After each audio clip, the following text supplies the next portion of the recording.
Marina, okay na sana yun pinag-usapan natin. Alam ko na kailangan mo din pera. Pero di ka sa amin naaawa. Pinaghirapan din namin yung mga pera namin. Tapos gaganyanin mo din. Tapos lagi mo sa amin sinasabi na di mo tinatakasan yung atraso mo sa amin. Pero ba't di ka sa amin nagre-reply? Kung di mo naman pala tinatakasan, ba't ka nagadiak? Tapos di ka sa amin nagre-reply, kailangan mo pa i-post talaga, ganyan.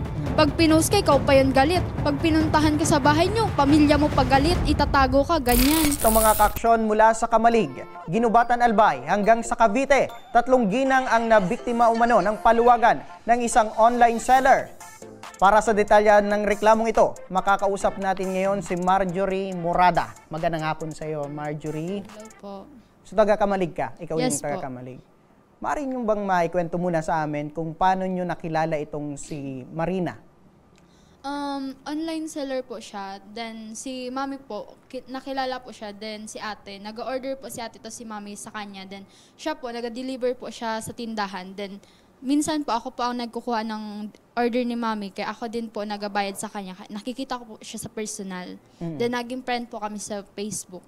So, paano ka ma'am naingganyo na sumali sa paluwagan ito? Nakita ko yung post po niya. Then parang nag-chat ako sa kanya. Tapos nung una, 50-50 pa ako sa kanya kasi parang, estudyante pa lang ako. Pero alam ko naman sa sarili ko na kaya ko bayaran kasi may din nga ako, parang income, work, ganun po. Apo.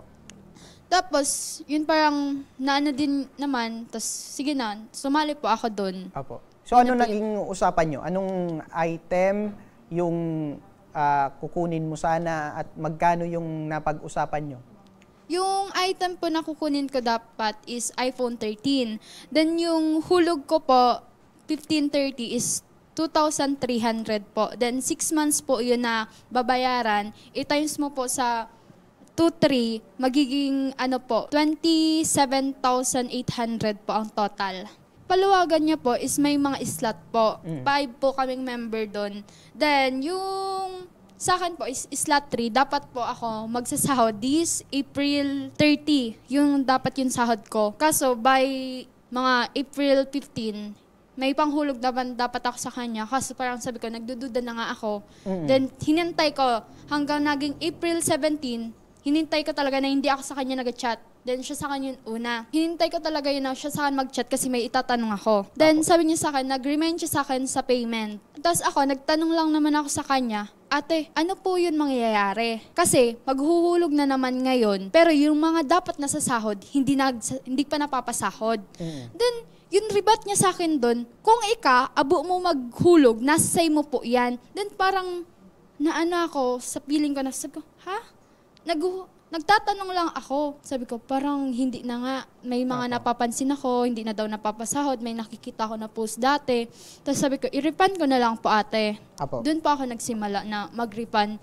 April 17. So, sa madaling sabi, nasa magkano na yung nahulog mo dito kay... Nasa 13,800 plus yung 500 po na down payment para sa reservation. Kaya bali 14,300 ang nasa kanya. So, ibig sabihin, nasa kalahati na yung naibayad mo. Napapansin mo na, nung yung sa unang slot ay hindi pa nakakakuha, hanggang sa pangalawa, hindi pa rin na nakakakuha, dun ka na nagduda na posibleng na-scam ka na. Opo. Pero dun po sa GC namin, dati, may sinend po siya sa amin, March 10 ata yun, na parang slot 1 daw nagsahod na. Pero yung slot 1 po namin kasi, nakipag-swap po daw sa isang GC. Like, parang yun, dapat na item na kukunin niya is phone. Then, parang need niya yun money, kaya nag-change siya ng money. Pero ang sabi daw ni Marina, parang kuha na yung item, kaya parang yung item na iPhone, nabigay sa isang slot. So, sa amin, yung slot 1, then slot 2, hindi pa po talaga nakakasama. Then, ang isa po pong namin sa kanya, hindi po siya nag-a-update sa GC. Kahit ni isa po, wala. Nag-chat lang siya sa GC pag payment reminder, ganyan po. Then, nung one time, parang sinagot ko siya sa GC, ate, parang mag-update ka kasi dito sa GC. Kasi ang tiga-concern niya, ba't daw kami nag-chat-chat na, mga group, yun mga ka-member. Sa akin naman, ba't kami hindi mag-chat-chat? Kasi hindi ka naman nag-update sa GC. Kung nag-update ko, kung ginagawa mo yung part mo as admin dyan, hindi namin yan gagawin. Kasi Apo. ikaw na yun mismo, nakikita na namin dyan. Kahit ni isa, wala po siya update. Then isa pa, nung nag-voice out ako sa GC, parang PM pa niya ako nun Sabi niya, ba't ka pa po ganyan? Parang nag-chat daw sa GC, ganyan, naglala daw po yung tuloy. Sabi ko naman, parang wala naman ako yung idea. Then nag-sorry na lang ako, tapos nanahimik. Tapos sabi ko, parang oo pa din. Wala naman nagbabago. Yung isa po, nag-chat po si GC, naghihingi pa ng update. Then yung isa din po, ganun din po, nag-chat din po sa GC if na daw balita, ganyan-ganyan. Ang sinasabi po ni Marina, may isa pa daw po hindi nakakahulog, ganyan-ganyan. Ako naman po, matanda naman ako, di naman ako sabi ko. So paano sinasabi niya na hindi nakakahulog, na 5 lang kayo dun sa GC? Sabi daw niya, like bagong panganak, may sakit, ganyan. Ako, gusto ko po hingiin yung Facebook para naman ma-confirm ko. Kung hindi sino naman sa inyong 5? Yes po, hindi naman po niya sa akin binibigay. Ito bang Kaya kaduda-duda po talaga. ito bang hulugan nyo ay may kasulatan? Meron ba kayong pinirmahan sa kanya? Wala po, pero nung nag-gripa na po ako, binalik-balikan ko po siya sa barangay nila.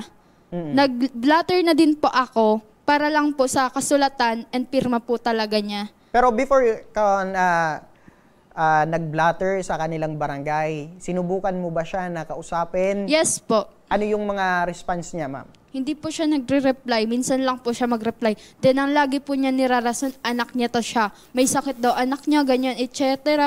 Sa akin naman, labas naman dito anak mo Nung una po, na blatter ko, hindi po siya sumipot. At pangalawa, hindi din po. Yung pangatlo po, before a day, napupunta ko doon, tig-chat ko siya. Siya pa yun may ganang sabi niya, di magulat ka dito.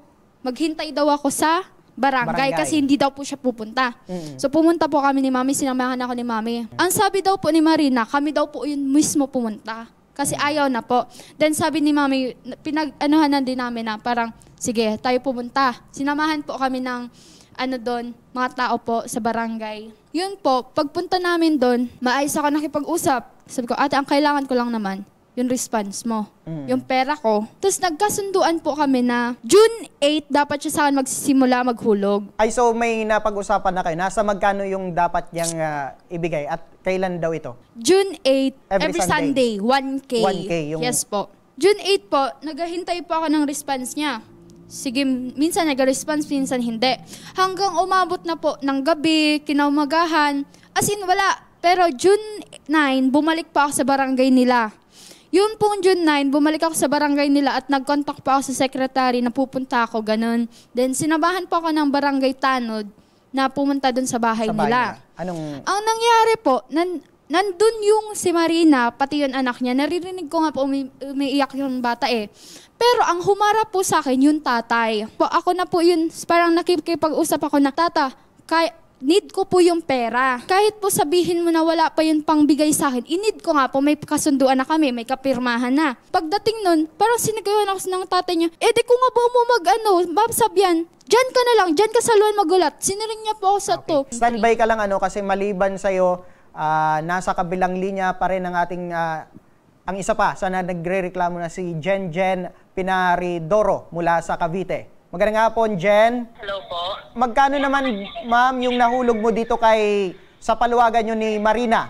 Ang total po ng nahulog ay 18,700. 18,700. Pangilan ka po sa slot, ma'am? Second slot po ako. Kailan ka dapat makakuha, ma'am? Ano yung naging usapan yung dalawa? Dapat po, by February po, makukuha ko na po yung phone. Kamusta, ma'am, nung duman po ang February? Sabi niya, hindi pa daw nakakapaghulog lahat, so kailangan pa maghintay.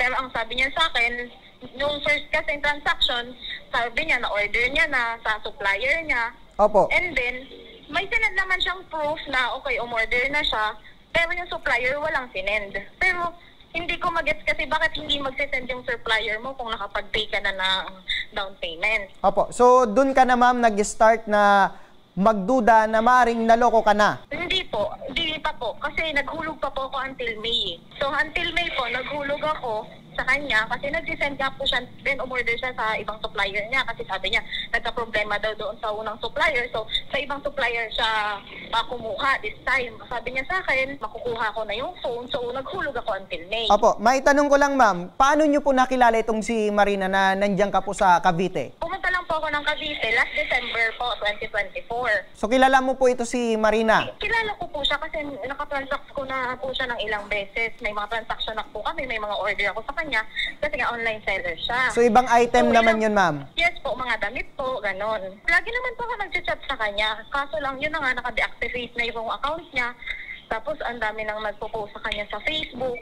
Okay. Tapos, tinry ko din na kausapin yung kapatid niya, yung nanay niya, sinat ko din. Pero wala, blinak ako, hindi man lang nag-sin. Doon mo na napagtanto, ma'am, na na-scam ka na talaga nito ni Marina? Doon ko na po na-realize kasi marami na po nagpo-post sa kanya, marami na pong nakikita ako sa online nagpo-post na hindi daw siya nagbabayad, may ganitong utang. Opo. Nag-ask po ako ng refund sa kanya nung hindi niya nabigay yung phone. So, na-refund niya naman po ako ng 3,000. So ngayon, ang hinihingi ko na lang sa kanya is yung 15,700 na balance niya.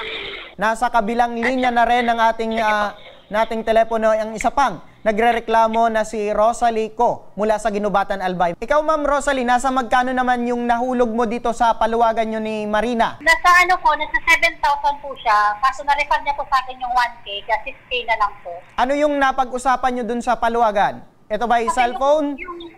Yung una po, iPhone XR po yun. Opo. Tapos, sabi ko, nasahod na po ako ng February, katapusan. Tapos hindi po ako nag-ano kasi sabi ko, kailangan ko ng, kung pwede ko i-swap na lang sa pera kasi po kailangan ko po yung pera pang fishing po ng anak ko.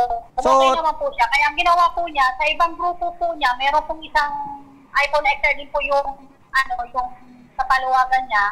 So pinalit ka doon? Opo, doon po niya ako pinalit kasi nasahod yun ng March 31. So, ang nagsahod po nung para sa akin na iPhone XR, yung nasahod po ng March 31, nagpalitan po kami. Opo. At nung last na nagbigay siya ay yun na yung huli na nagbigay siya ng 1,000 pesos. Opo, naghulog po ako sa kanya last ng 1,500 po nung March 15. Tapos nung 31 po, dapat nasahod na po ako nung pera.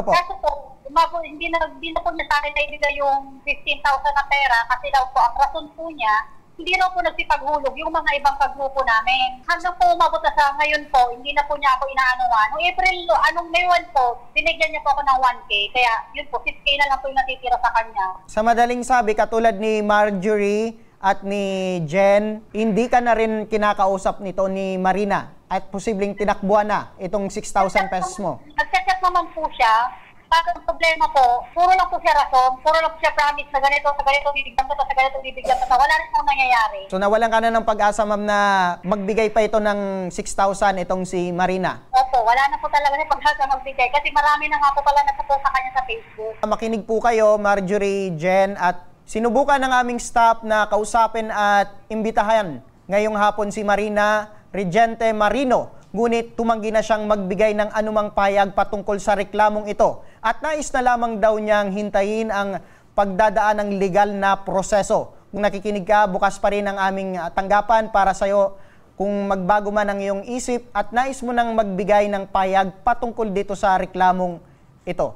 Sa ngayon, nasa kabilang linya na rin ng ating telepono si Kapitana Eulalia Poben ng Barangay Poblasyon Ginubatan Albay, kung saan residente umano si Marina Regente Marino. Maitanong ko lang po, Kap, sa inyong barangay, meron po ba itong record na mga reklamo laban sa kanya? Ayun lang po yung nagreklamo sa kanya, yung nag-utang sa na utangan niya si Angeline Nova, si Joy Salbalboro, saka si Marjorie Murada. So ibig sabihin ay lahat patungkol sa paluwagan? Opo. Ito bang si Marina, Kap, pamilyado na po ba ito? Opo. Sa tuwing pinapatawag po sa inyong barangay itong si Marina, humaharap naman po ba siya sa reklamo laban sa kanya, Kap? Opo, pinapatawag. Kasi po, bago pa ako ng issue ng summon, naghintay muna ako, halimbawa nagreklamo siya, nagpa-blatter siya, maghintay muna ako ng 24 hours bago ko ipatawag. Ang dalawang summon bagang kailangan yung invitation saka yung criminal kaya pinaimbitaran ko lang naman siya. At nagkausap na itong si Marjorie at si Marina at napag-usapan po dyan sa inyong barangay, magbibigay ng 1,000 pesos nung June 8. Pero hindi po ito tumupad sa kanilang usapan. Hindi po. Maaari po ba kami, Kap, na humingi ng tulong po sa inyong barangay na maipatawag po natin si Marina para sa iba pang nais na magreklamo po sa kanya? Opo. Pero po, ito lang masasabi ko, itong si Angeline Nova, Ang mayroon na lang, ang utang niya is 9,000. Nakabigay na siya ng 4,500 kasi inariglar ko. Kasi sa totoo lang po, sir, kaming mga barangay captain, hindi kami kumukuha ng more than 5,000. Hanggang lang kami sa 5,000. Opo. Palibasa, nakiusap yung nagreklamo, pinagbigyan ko po siya. Kaya po, pinatawag ko po si Marina. Apo. Pumunta po sa amin, nagkorte si man sa akin. Apo. May pinakondisyon ko. Sabi ko, ang utang mababayaran kahit paunti-unti. Apo. Nagbayad man po siya, kaya naibayad niya is 4,500. Yung isa po, si Marjorie Morada, nagreklamo man po sa amin. Pinasumon ko, kaso hindi man nasumon nung tanod ko dahil wala daw kung ano. Tapos kami po 3 times na mag-attend, contempt na yan. Apa. Kaya po ang ginawa ko kay Morada, sabi ko, ikaw, hindi man nagpupunta dito yung pinagareklamo, issuean ko na lang po ng certification to file action. Apa. Sa korte na lang kayo mag-usap-usap. Ang kaso po, hindi man dumating Morada. Pinaghihintay ko po, hindi man sila sumiti po. Pero at least, Kap, in case po na yung iba pong magrereklamo laban dito kay Marina ay matutulungan niyo po kami na maiharap po itong si Marina. Opo. Apo. Kasi lang naman yan, magbabayad naman kasi talagang ikahos. Apo, sige po, Kap. Maraming salamat po, Kapitana Eulalia Hoben. Yan mga ka-aksyon para sa legal na aksyon. Makakausap natin si Police Staff Sergeant Carlo Saligumba, ang investigador ng Ginubatan Municipal Police Station. Magandang hapon, Sarento. Sir, maraming hapon sa Gabos. Sir, ano po ang maaring legal na aksyon na maasahan ng mga nagrereklamo laban sa paluwagan na sinimula ni Marina? Ito po sir na sitwasyon po ay maaaring dalawa po ang pagpilian nila kung ano po ang gusto nila. Kung gusto po nilang mabawi yung pera nila, maaari po silang doon pumunta sa small claim, or kung gusto po nilang kasuhan yung taong ito na nanloko sa kanila, ito ay papasok po sa istapa. Maliban po dito sa mga nagreklamo, ay meron po ba itong record po dyan sa inyong istasyon, itong si Marina? Sa ngayon po sir, wala pa naman po sa aming nakakarating na reklamo tungkol po dito kay Marina. Ngayon pa lang po na nalaman namin na marami na po siyang ganitong mga nalolokong tao. So ano po lang, Sarento, ang magiging proseso ngayon ng mga nagnanais na magreklamo at magsampa ng kaso laban kay Marina? Bagamat po ay mga online transaction po itong pagpapadala ng pera, ay pwede naman po yung kanina po narinig ko na ginagawa nila na pinapatawag nila sa barangay, ay hindi naman po yung pinagbabawal ng batas. Pwede naman po nilang ipatawag yun na si Marina sa barangay. Ngunit pwede naman po sila mag-direct po sa small claim. In case po na hindi po ito tumupad, itong si Marina, ay papasok po ito sa kasong istapa. Ayun, kung pagpatuloy po sa barangay yung kanilang usapan at hindi po ito tumupad, maaari po natin gamitin yung record sa barangay na sila po ay nagharap-harap para gamitin natin ebidensya laban kay Marina. Dahil po dyan, maraming salamat po, Police Staff Sergeant Carlo Saligumba. Maraming salamat, thank you very much po. Ano yung mensahe natin dito kay Marina in case po na nakikinig siya ngayong hapon at nanunood sa atin? Ano yung mensahe mo sa kanya? Marina, okay na sana yun pinag-usapan natin. Alam ko na kailangan mo din pera. Pero di ka sa amin naaawa. Pinaghirapan din namin yung mga pera namin. Tapos gaganyanin mo din. Tapos lagi mo sa amin sinasabi na di mo tinatakasan yung atraso mo sa amin. Pero ba't di ka sa amin nagre-reply? Kung di mo naman pala tinatakasan, ba't ka nag-deact? Tapos di ka sa amin nagre-reply, kailangan mo pa i-post talaga, ganyan. Pag pinost ka, ikaw pa yun galit. Pag pinuntahan ka sa bahay nyo, pamilya mo pa galit, itatago ka, ganyan. Pero handa ka po sa pagdadaan yung proseso laban dito kay Marina? Yes po. Sige. Balikan ko din si Ma'am Rosalie at Jen. Ma'am Rosalie at Jen, kung meron kang mensahe dito kay Marina, ano po yun? Ako naman po, para kay Marina, ano ko lang po sana, kung mabayaran niya sana yung pera namin para hindi na siya makasuhan. Apo. Kasi kailangan din naman namin po kasi yun. Naiintindihan po naman sana namin siya, lalo pag bagong panganak din po siya. Ang problema nga lang po, yung pera talaga, kailangan namin. Lalo po ako, may 2 college po. Kung di ka na maawa ka din naman sa amin. Apo. Nagkirapan na po namin yung pera namin. Hello Ma'am Jen. Kasi po ang tapang-tapang ng pamilya niya eh. Ako pa yung pinost nila na sa Facebook samantalang nananahimik ako. Gusto ko lang din i-special mention yung kapatid niya. kasi pinost niya ako sa Facebook. So ngayon, ikaw naman yung sisikat. Ang sabi po nila sa akin is, hindi naman daw makukulong yung kapatid niya since maliit na amount lang daw po yun. So hindi daw siya pasok sa estafa. Pero since ngayon, nagpursige po ako na makapagdulog sa inyo. So salamat po at madali po talagang na-actionan. So ang message ko na lang sa kanila is, sana sa family mo, huwag ka nang konsintihin. Apo. Sana hindi tulungan ka na lang na mabayaran kami kahit na konti-konti. Kasi tao rin naman kami, marunong kaming umintindi. Pero kayo pa kasi yung galit eh. Sige, Ma'am Marjorie, kung meron kang natutunan dito sa nangyari sa inyo, ano yun? Kahit talaga nakikita nyo sa personal at kakilala nyo, huwag na kayo magtitiwala.